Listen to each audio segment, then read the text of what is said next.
అండి అందరికీ నమస్కారం అండి. Welcome to PC Telugu YouTube channel. మన ఛానల్లో ప్రాక్టికల్గా ఆచరించే కంటెంటు, జెన్యూన్ కంటెంటు అందించడం జరుగుతుంది. అందరూ మన ఛానల్ని ఆదరిస్తారని కోరుకుంటున్నాను. ఇక లేట్ చేయకుండా టాపిక్లోకి వెళ్తే, మార్కెట్కు స్టాక్ మార్కెట్కు తేడా ఏమిటో తెలుసుకుందాం. మార్కెట్ అనగా వర్తకం జరిగే ప్రదేశం. సాధారణంగా మార్కెట్లో కొనేవారు ఉంటారు, అమ్మేవారు ఉంటారు. ఉదాహరణకు తీసుకుంటే కూరగాయల మార్కెట్. టమోటాలు, వంకాయలు, కాకరకాయలు, ఉల్లిగడ్డలు, బెండకాయలు కొనేవాళ్ళు ఉంటారు, అమ్మేవాళ్ళు ఉంటారు. ఈరోజు టమోటా కేజీ ధర 40 రూపాయలు ఉందనుకుందాం. 2-3 రోజుల తర్వాత ఆ టమోటా కేజీ ధర విలువ పెరగవచ్చు, తగ్గవచ్చు. ఇది సింపుల్గా కూరగాయల మార్కెట్ గురించి. ఇక స్టాక్ మార్కెట్ అంటే ఏమిటి? మన దేశంలో ఎన్ని ఉన్నాయి?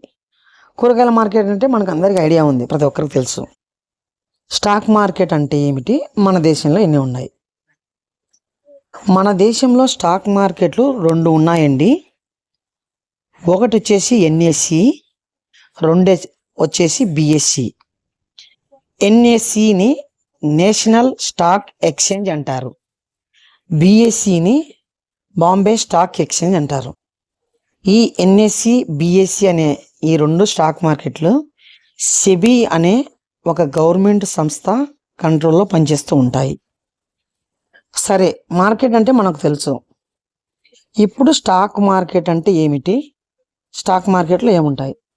ఇంతకుముందు మనం తెలుసుకున్నాం కదా, కూరగాయల మార్కెట్లో కూరగాయలు ఉంటాయి. టమోటాలు, వంకాయలు, బెండకాయలు, ఉల్లిగడ్డలు, కాకరకాయలు. స్టాక్ మార్కెట్లో స్టాకులు ఉంటాయి. స్టాక్ మార్కెట్లో స్టాకులు ఉంటాయి. అసలు స్టాక్ అనగా ఏమిటి? స్టాక్ అంటే ఏదేని ఒక కంపెనీలో మనకు కొంత భాగం వాటా కలిగి ఉండటం. ఏదైనా ఒక కంపెనీలో మనకు కొంత భాగం అనేటువంటిది వాటా కలిగి ఉండడాన్ని స్టాక్ అంటారు. కంపెనీలు అంటే మనకు తెలుసు, HDFC bank, Reliance, Infosys, TCS, SBI, Hero, Bajaj finance, ఇవల్ల కంపెనీలు. ఈ కంపెనీలు అనేటువంటివి ఎన్ఎస్సి అనే మార్కెట్లో లిస్ట్ అయి ఉంటాయి, బిఎస్సి మార్కెట్లో లిస్ట్ అయి ఉంటాయి. కొన్ని కంపెనీలు రెండిట్లో లిస్ట్ అయి ఉంటాయి. ఇప్పుడు మనం కూరగాయలు కొనాలంటే కూరగాయల మార్కెట్లో ఎట్లా కొంటామో, ఇప్పుడు మనం స్టాకులు కొనాలంటే ఈ ఎన్ఎస్సి, బిఎస్సి అనే స్టాక్ మార్కెట్ నుంచి మనము కొనవలసి ఉంటుంది.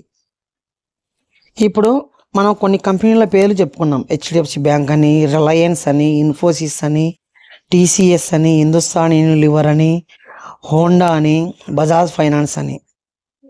మన నిత్య జీవితంలో మనము తరచూ హెచ్డిఎఫ్సి బ్యాంకును చూస్తుంటాము. హెచ్డిఎఫ్సి బ్యాంకు స్టాకు కొంటే దానిలో మనము కొంత వాటా కలిగి ఉన్నట్టు అర్థం. హెచ్డిఎఫ్సి బ్యాంకులో మనము కూడా కొంత ఓనర్షిప్, కొంత పార్షియల్గా ఓనర్షిప్ కలిగి ఉండడం అని అర్థం. అదేవిధంగా బజాజ్ ఫైనాన్స్లో ఒక స్టాక్ కొంటే దానిలో మనము కొంత వాటా కలిగి ఉన్నట్టు అర్థము.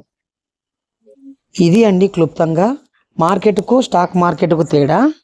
స్టాక్ మార్కెట్లో ఒక పద్ధతి ప్రకారము ఎలా ఇన్వెస్ట్ చేయడం ద్వారా మంచి రిటర్న్ ఎలా తీసుకోవచ్చో రాబోయే వీడియోలలో ప్రాక్టికల్గా చెప్పడం జరుగుతుంది. ఈ వీడియో ద్వారా మీకు మార్కెట్కు స్టాక్ మార్కెట్కు తేడా అర్థమైంది అనుకుంటున్నాను. Thank you.